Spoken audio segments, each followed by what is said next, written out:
when was the Lotus Flower actually born? So not when it flourished. When did you plant that seed? Oh, well, when I came back after experiencing what I experienced from ISIS, so I'd gone back in 2014. And you have some crazy stories of that as well. You literally went into a war zone. I flew over ISIS and rescued people and delivered aid in the height of ISIS. Like literally but that was my first day at work. Can you? You're going to have to show the video. We can share the video with them. We're going to share the video, but I need you all to just take in what this amazing person just said to you. Her first day of work was saving people from an Islamic terror state. Basically. You know, sometimes when something happens and you're like, I can't match this. No, like, it's not happening. It just happens. And I'm like... And I get it. You were in that position to do that job. I'm not saying other people wouldn't want to do that. But still, you made active plans in your mind to help people, which it's like, I know where I'm going, and what comes with it is a result of where I chose to go, and you chose to help people. And that's why you have these incredible stories. And like you always say, lived experience. Now that you put it like that, completely. For me, spending the 15 months out there, being so direct and on the ground and helping through so many of the activities with the foundation that I work for then, when I came back to the UK, I couldn't go back to a normal 9 to 5. I couldn't. I physically could not. And I remember I went for job interviews where normally I would go through with flying colours. I've never failed an interview in my life, and I just knew I'd get the job. But I walked into two particular, and what you say when, I've still got the photo. I had 2 job interviews.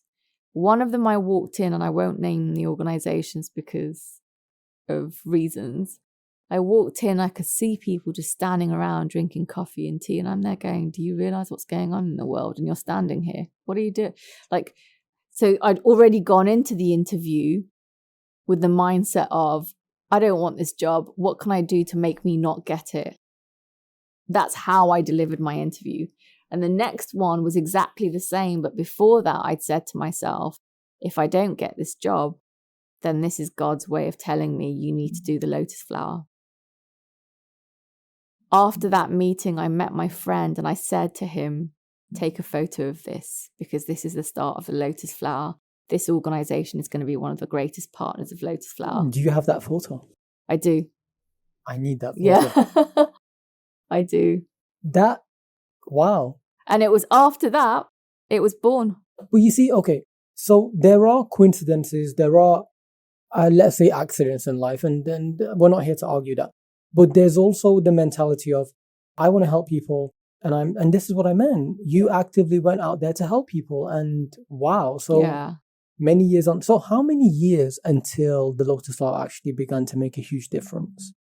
So this is where people's patience have to come in, because I was very realistic. Yeah, because people would assume it's easy. Yeah, they assume it's easy because it's now become successful. They don't realise all the years of hard work, all the years of rejection, all the closed doors, all the, who are you? Like all of that. They don't see any of that. They just see the success and they're like, oh, how did you get to this point? So it started in my living room with absolutely no money, and I didn't really have any connections. I wanted to use my connections in the UK. Didn't really have any.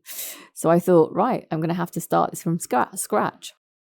So I registered it here, figured out what structure I could use to make it an organisation that I can work from to implement projects out there. And went to one institutional donor and said, I need £25,000. We've done an assessment with a group of women and this is what they want to do. This is what I want to do. And they said, we'll give you 5,000 if you find 20,000. I'm there going, but wait, you're a really rich organisation. Why can't you give me 20,000? I can find 5. Wait, logistically, that also doesn't make sense. How are you splitting up 5,000 between 20,000 people in another country? And these people need serious help. Well, it was a very specific project. and it was a Sewing Sisters project, and we'd budgeted it. So we knew the budget breakdown. We knew that we needed £25,000 for that restricted project. So we knew that already. We'd done our proposals and our budget breakdown. But this organization that I'd gone to, I wanted 25,000 to start this project. But their response was, you need to go get 20,000 for us to give you the 5. And I thought, okay, fine. But I managed to find one donor who gave the 20,000 and then they gave the 5. And our first project started. And it was from there that I realized, okay, I just need to build it incrementally and slowly and recognize that it's going to take time. I had to work full time to pay myself and my child, look after, mortgage and bills and rent and everything. So I worked full time and I did Lotus on the side full time for about 3 years. And then I decided in 2018, I'm going full time. And I need to put everything in this to make it just grew and grew. Grew with a great team, grew with impact, grew with our projects. Like we've got, I'd say, quite good innovative projects. I had a comms and marketing background. So for me, I knew it was really important to kind of shape the story and be able to, and I've got a strong story, and the development of the Lotus Flower is part of my story. So it's a very strong why. And yeah, it just went from there. I love it and admire it and Thank respect you. it and wholeheartedly Thank you. love and appreciate that you're here today, in all honesty. Thank you. How many more times can I say that today? Appreciate it. Before you started your story, I said I had something to say about you, but I just want to tell your story first because I wanted people to know the challenges that you've been through. And so many other Kurdish people have been through, because that day you weren't the only child on the bus, were you? I mean, No. of course you weren't, right? No. Thing is, my story isn't unique.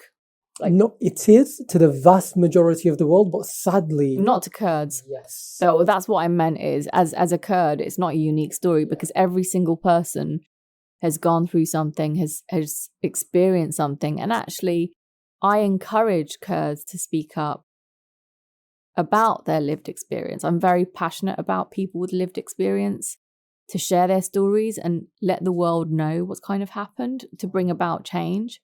So that is an important element. I just decided from early on, I'm going to do it. I always say to people, I usually say this to creators, but I guess it applies here as well, but in a different context. The world deserves to see your craft. Like, whatever it is that you do, you'll find someone that will love and respect it as much as you do. You have to create it yourself. Yeah. Nothing's ever handed to you. But I think if it was handed to you, you'd appreciate it a bit less. Yeah. That's the strange thing about the human mind. We search for ease. When we're left to our own devices, we search for ease, right? Because ease equates to survival. Yeah. However, we don't appreciate ease. Yeah. We kind of need that struggle to appreciate what's in front of us. But the point I was going to make about you was, as I was reading about you, listening to your content, researching, I saw someone and life had taken so much from you on so many different occasions. And I was left at one point while making all my notes, and there's pages here worth of notes. I was like, mashallah, this lady, this young girl at the time, had so much taken from her. And what she took from that was, I'm going to give back. Because for a lot of people, and not to make this sound like a joke, that could be like their villain origin story. This is where they think that life resents them. Why did I go through this? Why did I go through that? And then Taban Shoresh was like, no, I'm not even going to go back to my regular life, which would be easier and help manage my mortgage and my son's life easier. I'm going to grind it out for many years, start the Lotus Flower, and inspire a generation of people and help tens of thousands of people. Wow. And hopefully soon that'll be like 100,000 people. Because what you're doing is monumental.